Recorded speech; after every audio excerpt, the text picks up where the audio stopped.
다 함께 사도신경으로 우리의 신앙을 고백함으로 5월 12일 화요일 기도회를 시작하겠습니다. 나는 전능하신 아버지 하나님, 천지의 창조주를 믿습니다. 나는 그의 유일하신 아들, 우리 주 예수 그리스도를 믿습니다.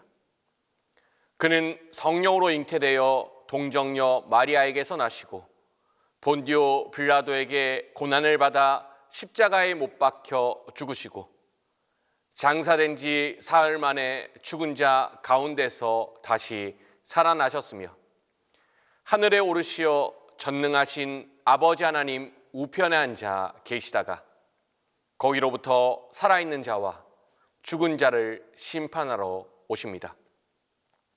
나는 성령을 믿으며 거룩한 공교회와 성도의 교제와 죄를 용서받는 것과 몸의 부활과 영생을 믿습니다.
주시는 하나님 말씀은 욥기 9장 2절에서 11절입니다.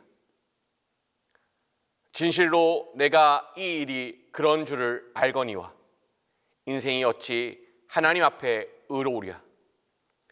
사람이 하나님께 변론하기를 좋아할지라도 천마디에 한마디도 대답하지 못하리라.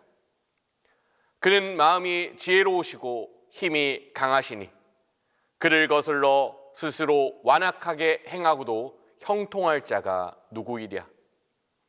그가 진노하심으로 산을 무너뜨리시며 옮기실지라도 산이 깨닫지 못하며 그가 땅을 그 자리에서 움직이시니 그 기둥들이 흔들리로다. 그가 해를 명령하여 뜨지 못하게 하시며 별들을 가두시도다. 그가 홀로 하늘을 펴시며 바다 물결을 밟으시며 북두성과 삼성과 묘성과 남방의 밀실을 만드셨으며 측량할 수 없는 큰 일을 셀 수 없는 기이한 일을 행하시느니라. 오늘 읽은 본문은 욥이 빌닷의 비판에 대해 답변한 내용입니다. 빌닷의 비판은 간단합니다. 하나님께서 지으신 피조세계의 질서는 인과응보라는 겁니다. 콩 심은 데는 콩이 납니다. 팥 심은 데는 팥이 납니다. 그렇습니다. 욥 또한 지금껏 콩 심은 데 콩이 나고 팥 심은 데 팥이 나는 세상을 살아왔습니다. 온전하고 정직하며 하나님을 경외하며 악에서 떠난 삶을 살아왔습니다. 또한 그에 걸맞는 복을 누려왔습니다. 하지만 까닭없이 들이닥친 고통으로 인하여 그의 삶에는 지금껏 온전하고 정직하며 하나님을 경외하며 악에서 떠난 삶을 심었음에도 불구하고 자녀를 잃었습니다. 재산을 잃었습니다. 건강을 잃었습니다. 속칭 저주와 비슷한 상황을 경험했습니다. 이를 두고 빌닷은 말하는 겁니다. 자녀를 잃고 재산을 잃고 건강을 잃는 저주와 같은 열매가 열렸으니 혹 욥의 자녀가 하나님께 범죄한 것이 아니냐. 즉 저주받아 마땅한 행동을 씨앗으로 심은 것이 아니냐는 겁니다. 욥은 빌닷의 말에 쉽게 수긍하지 않습니다. 인과응보의 세계 법칙을 넘어서 도저히 예측할 수 없는 세계의 복잡 다단함에 대해서 논하기 시작합니다. 10절을 보십시오. 측량할 수 없는 큰 일을 셀 수 없는 기이한 일을 행하시느니라. 하나님의 행위가 신묘막측하다는 겁니다. 우리가 사는 세상이 기이하다는 겁니다. 감히 인간이 측량할 수 없다는 것이죠. 욥의 진술을 차근차근 읽어보면 상당히 논리적입니다. 먼저 그는 자신이 무죄하다는 사실을 변론합니다. 현재 겪고 있는 일이 자신 혹은 자신의 자녀가 범죄하여 받은 재앙, 벌이 아니라고 명확하게 말합니다. 하지만 그렇다고 해서 하나님이 틀렸다거나 하나님이 불의하시다거나 하나님이 세상을 잘못 다스리고 있다고 말하지는 않습니다. 오히려 욥은 말합니다. 하나님과 자신을 비교한다면 1절에서 인생이 어찌 하나님 앞에서 의로우랴. 즉 하나님이 훨씬 의롭다고 말합니다. 하나님의 결정이 옳을 것이라고 말하는 겁니다. 2절에서는 이렇게 말하죠. 사람이 하나님께 변론하기를 좋아할지라도 천마디에 한마디도 대답하지 못하리라. 하나님의 오르신 결정 앞에서 감히 인간이 트집을 잡을 수 있을까? 없다는 겁니다. 이에 욥은 동의하고 있습니다. 더군다나 그는 우리가 살아가는 피조세계 전체를 하나님께서 직접 통치하고 계시다는 확신을 갖고 있습니다. 하나님은 산을 옮기실 수 있습니다. 땅을 움직일 수 있습니다. 해와 별들을 통치하시며 하늘과 바다, 별들을 하나님께서 통치하고 있으시다고 고백합니다. 여기서 욥이 주장한 논리는 세 가지입니다. 첫 번째, 욥은 죄를 지어 벌을 받는 것이 아닙니다. 두 번째, 그렇다고 욥이 하나님보다 옳은 것도 아닙니다. 세 번째, 세계에서 일어나는 모든 일은 하나님의 통제 아래에 있습니다.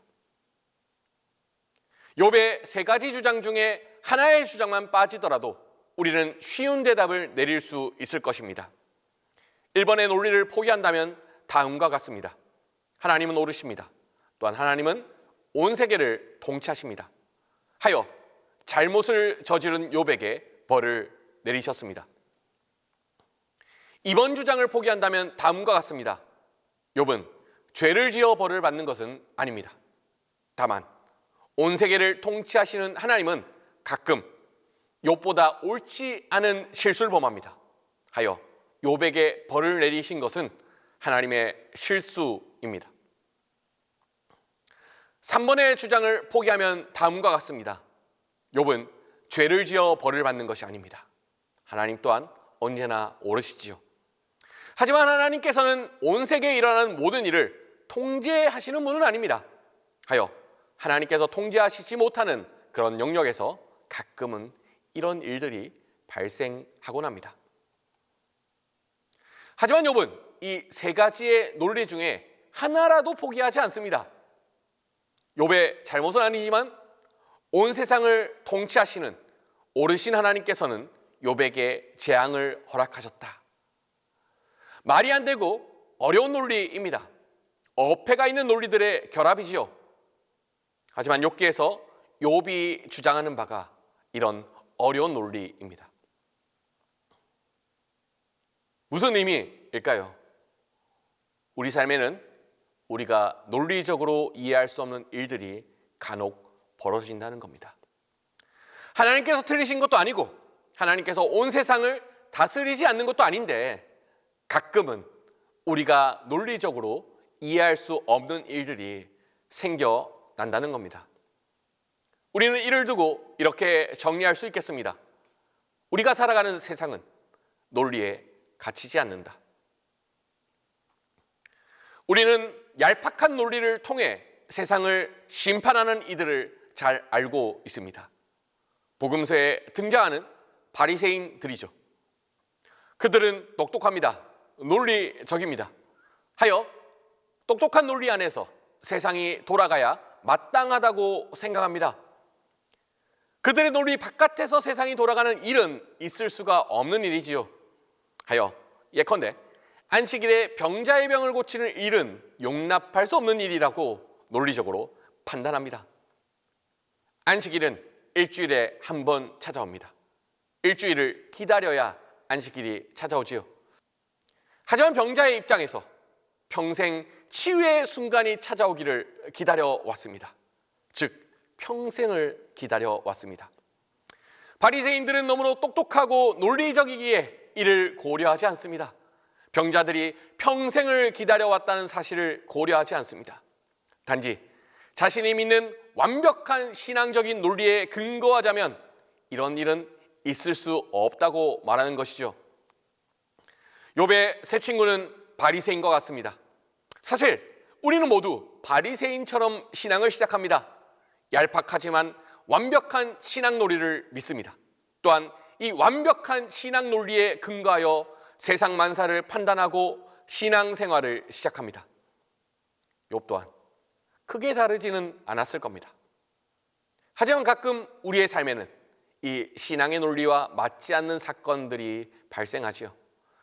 지금까지 믿어온 바와는 전혀 다른 그런 사건이 생겨날 때가 있습니다. 그때 필요한 것은 용기입니다. 오늘 본문에서 욥이 보여준 용기가 필요합니다. 그는 자신의 주장이 스스로 말이 되지 않는 줄 알았을 겁니다. 하지만 그는 말이 안 되는 말을 믿어보기로 결심합니다. 첫 번째, 나는 죄를 지어 벌을 받는 것이 아니다. 두 번째, 그렇다고 내가 하나님보다 옳은 것도 아니다. 세 번째, 세계에서 일어나는 모든 일은 하나님의 통치 아래에 있다. 말이 되지 않기 때문에 욥은 이제 사람들을 향하여 말하기를 중단합니다. 말되지 않는 말을 할 수 있는 유일한 대상은 하나님밖에 남아있지 않지요. 욥의 진짜 신앙은 이제부터 시작입니다. 그는 자신의 얄팍한 신앙 논리로 세계를 파악하지 않습니다. 이제는 자신이 겪은 이 세계의 신묘막측함을 하나님께 털어놓기 시작합니다. 그의 신앙은 이제 시작입니다. 우리는 때때로 도저히 예상할 수 없었던 그런 사건을 마주할 때가 있습니다. 그때 우리가 믿어왔었던 신앙의 논리는 완전히 산산조각이 나곤 하지요. 그때 우리 앞에 펼쳐진 길이 있습니다. 바로 욥의 길입니다. 말이 되지 않는 현실 앞에서 하나님께 나아가는 길, 우리의 얄팍한 신앙생활을 청산하고 하나님만 바라보는 길, 그 길로 하나님은 우리를 부르시고 계십니다. 기도하겠습니다. 살아계신 하나님, 우리가 세상을 살아가다 보면 우리가 믿어왔던 바, 우리가 생각했던 바와는 전혀 다른 사건들이 펼쳐질 때가 있습니다. 하나님, 그때 용기를 가지게 하여 주십시오. 사람들을 향해 말하기보다 하나님을 향해 말하게 하여 주십시오. 하나님의 신묘막측한 법칙으로 인하여 하나님께 말하고 하나님께 경탄하고 하나님께 기도할 수 있게 하여 주십시오. 그리하여 우리의 진짜 신앙이 시작될 수 있게끔 우리를 인도하여 주십시오. 감사합니다. 예수님의 이름으로 기도드립니다. 이제는 주님께서 가르쳐 주신 기도를 다 함께 하오니, 하늘에 계신 우리 아버지, 아버지의 이름을 거룩하게 하시며 아버지의 나라가 오게 하시며 아버지의 뜻이 하늘에서와 같이 땅에서도 이루어지게 하소서. 오늘 우리에게 일용할 양식을 주시고 우리가 우리에게 잘못한 사람을 용서하여 준 것 같이 우리 죄를 용서하여 주시고 우리를 시험에 빠지지 않게 하시고 악에서 구하소서. 나라와 권능과 영광이 영원히 아버지의 것입니다. 합심하여 기도하겠습니다. 우리 삶 가운데 가끔 이해되지 않는 사건이 일어날 때 우리가 하나님을 붙들 수 있기를 위하여서 기도하겠습니다. 또한 우리가 범사 가운데 감사한 일이 있을 때나 어려운 일이 있을 때나 여전히 신실하신 하나님을 신뢰할 수 있기를 위하여서 함께 기도하겠습니다. 또한 마지막으로 동신교회와 예배를 위하여서 함께 기도하겠습니다. 이 시간 합심하여 기도하시고 개인적인 기도를 함께 하시기를 바랍니다. 기도하겠습니다. 살아계신 하나님, 우리가 세상을 살아가다 보면 가끔은 이해되지 않는 사건들이 발생할 때가 있습니다. 우리가 믿어왔던 바, 우리가 생각했던 바와는 전혀 다른 그런 사건들이 일어날 때가 있습니다. 하지만 하나님, 그때마다 하나님을 붙들 수 있게 하여 주십시오. 하나님을 향해 말할 수 있게 하여 주십시오. 그 하나님과 동행하심을 말미암아서 그 하나님과 동행한다면 그 모든 일들을 이겨내고 함께 살아갈 수 있다는 확신을 가질 수 있게 하여 주십시오. 하여 어렵고 힘든 일이 있을 때마다 하나님의 붙듦으로 말미암아서 진짜 신앙이 시작될 수 있기를 위하여서 하나님 우리를 인도하여 주십시오.